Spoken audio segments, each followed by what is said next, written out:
Was it only a matter of time before this happened? I think that it's been something that's been going on certainly since I started as a young actress of 16, 17. In fact, one of the reasons my father, who is a theatrical agent, didn't want me to go into the business, didn't want me to become an actress, is because he warned me about bad men. I didn't exactly know what he meant, because when I, as a 16, 17-year-old coming into starting in movies, I was about as innocent as a 10-year-old today.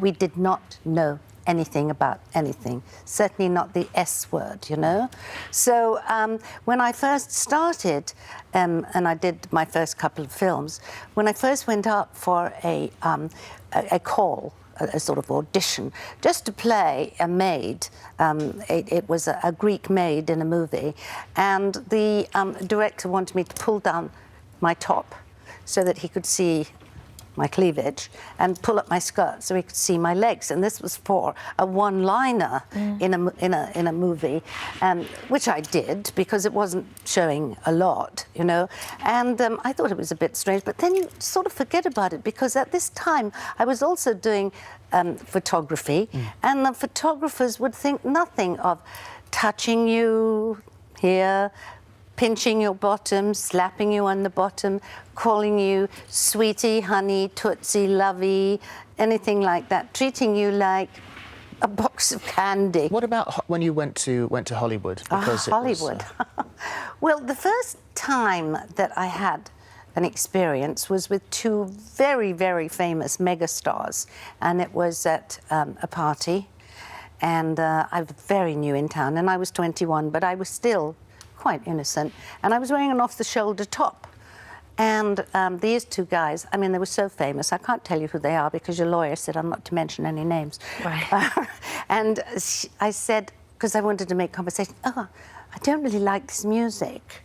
And one of them said, and I don't really like this. And he grabbed my top, which was elasticized, and pulled it like that. Oh, God. And the other one laughed at me, and I felt so humiliated. I just ran away. But that was just a social occasion. Did you end up sitting down and talking to Marilyn Monroe about it?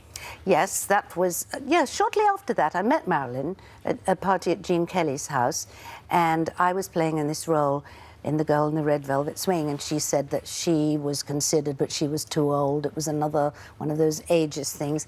And then she told me, she said, watch out for the wolves in Hollywood, honey. And I said, well, I've been in British films for 3 years, I can handle wolves. And she said, well, not the power bosses, honey. And she said, if they don't get what they want, they'll drop your contract. They've done it to lots of gals. It did affect your career, because you did miss out on roles, and Cleopatra was one of those. That was the main one. I had tested several times, and both the head of the studio, which was an old, very old guy, old enough to be my grandfather, he was an old Greek guy, he was the CEO of the whole 20th Century Fox, and the head, the CEO, well, he was the CEO, and then the head of the studio was another man. And both of them were after me and dangling the Jerry, which was the role of Cleopatra. And I did about 4 tests for it. And at one industry party, I was dancing with the head of the studio, who was an attractive man in his 50s, but I am now 24 or 5. And he said, I would like to get you a little apartment. I'll come and visit you 2 and 3 times a week, and I will guarantee that you will get the pick of all the scripts at 20th Century Fox. And, I'm an attractive man. I said, but you're married. And he said, and he just raised his eyebrows. I said, well, and he said, you will also, I'm sure, be front runner for Cleopatra. At which point I said, well, I'm here with my agent. Let's ask him about the deal.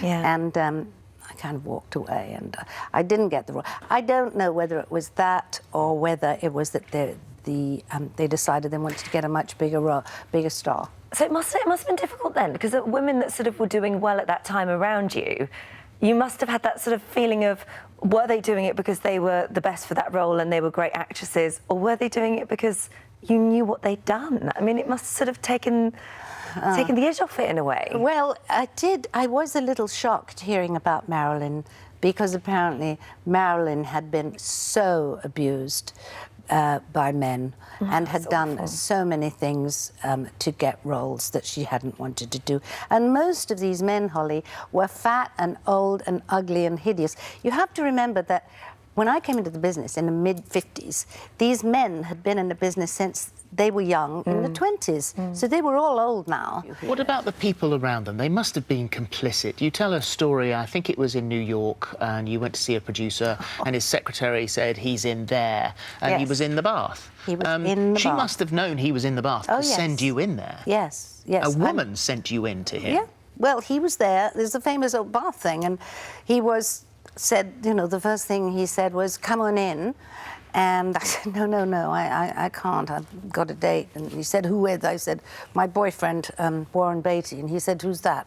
I said, well, he's a new actor. And he said, why are you bothering to go out with unknown actors? I said, I'm an important man. Come on, get in the bath. Come on, we'll talk about this role. You want to play this role? It was a great role. It had been done by Betty Davis, of human bondage. And I knew I was perfect for it because I was English. And I said, well, you know, I can't get in the bath. I mean, I'm busy. I have to go. And then he said, how old are you? And I said, 25. He said, 25. That's not young in this business anymore. And that's when I realized there was also the age thing as well in Hollywood. 25 was not young, and 27 was the cutoff age.